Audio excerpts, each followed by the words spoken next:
Hello, today we are looking at the Cambridge IGCSE music listening paper. We are diving into section D, so our chosen set work, and today we are deep diving into Richard Wagner's The Mastersingers of Nuremberg. Now, it has struck me that most of the world, when it comes to this year for the chosen set work, is doing the Beethoven. But hello to you few doing the Wagner. So I have made a video previously on the Beethoven, but of course if you're doing this set work, no need to go and watch the Beethoven. But today we are here definitely for Uncle Richard Wagner's The Mastersingers of Nuremberg. So we are going to look at our questions. We are then going to deep dive into our listening and answer our questions. Now how this works is we have a CD1 when it comes to our Cambridge music listening paper. We will have our section A on there, B as well as C, and then CD1 ends. Then we have our CD2 and we have two options, so either the Beethoven or the Wagner, and depending on your school and what your chosen set work is, the specific CD2 will be played. However, of course, there is that off chance that perhaps your school also acts as a bigger Cambridge centre for homeschoolers and or external candidates. And then there might be a chance that both CDs would have to be played and you would have to sit through both. You would have to listen to the Beethoven, but then you only answer questions on the Wagner, okay? At the very beginning of section D, it does say, answer all questions on one set work, so either the Beethoven or the Wagner. And if you're doing the Wagner, we skip past D1 and D2, we go straight to section D3. And here it says, you will hear two extracts. Now, of course, this comes from a past paper from the recent batch of the June 2024 series. So this is June 2024, paper 1-2.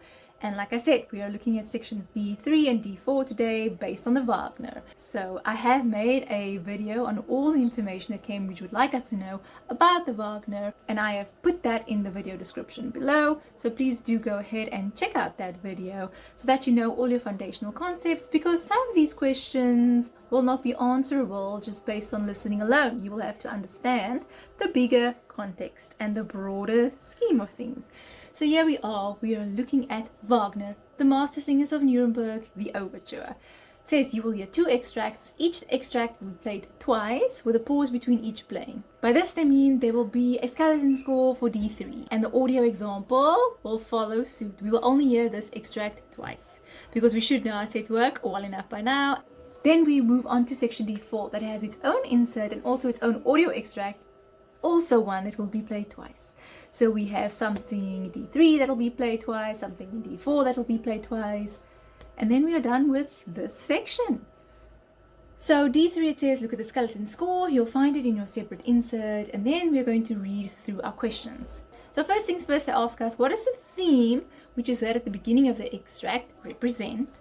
And now this is one of those questions that it's not going to come to you by just listening to the music. This is something that you should have studied and you should know by now. Then next, how is it related to the music heard earlier in the overture before the recorded extract? So of course we're going to get a section of our set work here, but it doesn't mean we're going to hear it from the beginning. So we need to know our set work so thoroughly that we can identify, oh yes, this is this specific part of my set work. Oh yes, it comes just after a little something else. So you have to know this orally and you have to know this very deeply. So do be sure to brush up on all your set work knowledge and listen to your Wagner so many times that it's basically part of your being. So then they do tell us in question 36C, describe the music which is played by the horns, the violas and the cellos at the same time as this theme. Then in question 37, they ask us what, or rather which, compositional device is heard in bars 18 to 21. And then they do say to us, finally, on this extract alone, explain the concept of Wagner's unending melody, referring to music in this extract. So what you have heard, refer to it specifically, and tell us what is this whole unending melody story. So let's dive into our listening and then we will answer our questions. Wagner, The Mastersingers of Nuremberg, Overture. You will hear two extracts. Each extract will be played twice with a pause between each playing. Music D3. Look at the skeleton score, which you will find in a separate insert, and read through the questions. Now listen to music D3 and answer the questions in the question paper booklet.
There we go.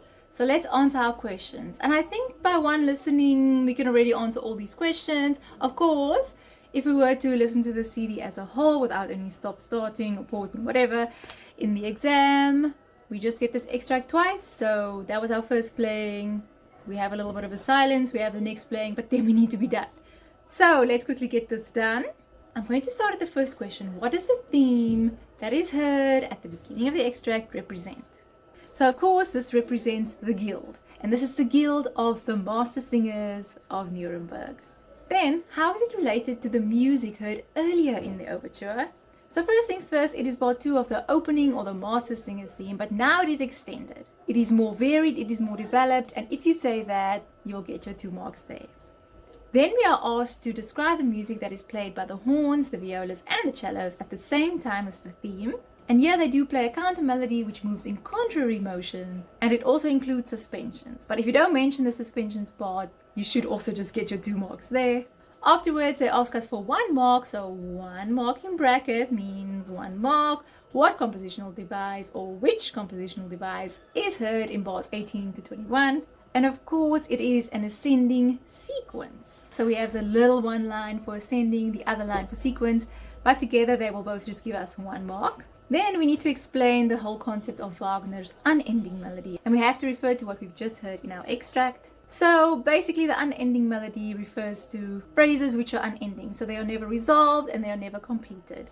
Now in this very extract, it is shown by the extension of themes, the overlapping phrases that also lead to contrapuntal textures. There's also an avoidance of cadences and the use of devices such as suspensions. So you just need to explain that concept of what unending melody means for 1 mark, and then the other mark will be an explanation or an example thereof. So for instance, if you say, okay, the unending melody refers to phrases that are never fully completed, and we see that here by the total avoidance of cadences, you will already get your 2 marks there. No need to add anything else, but if you have your explanation and a little application of what you hear in this very extract, you will get your 2 marks there.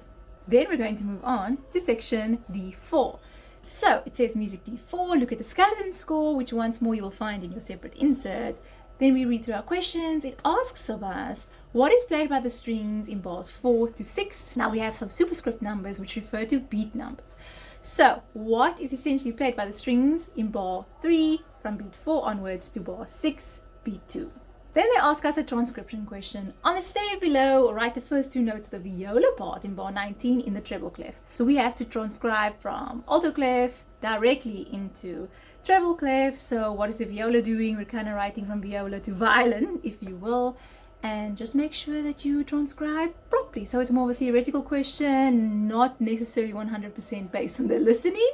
So you can go ahead and do that before the listening, in the silence, after the listening. So you can have pick of choice when you do this question there. Then question 41, comment on the texture and use of themes in bars 17 to 24. Then lastly, they do ask us what section of the overture is this extract, or rather, they should have asked from which section of the overture is this extract taken. But okay, let's hop into our listening for D4. I think we'll just listen to it once, more than enough. And in the exam, like I said, you will hear it twice, that's it. Not 4 times, like everything you will hear in CD1, but only twice in CD2. So here we go, our D4. Now listen to music D4 and answer the questions in the question paper booklet.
Here we go.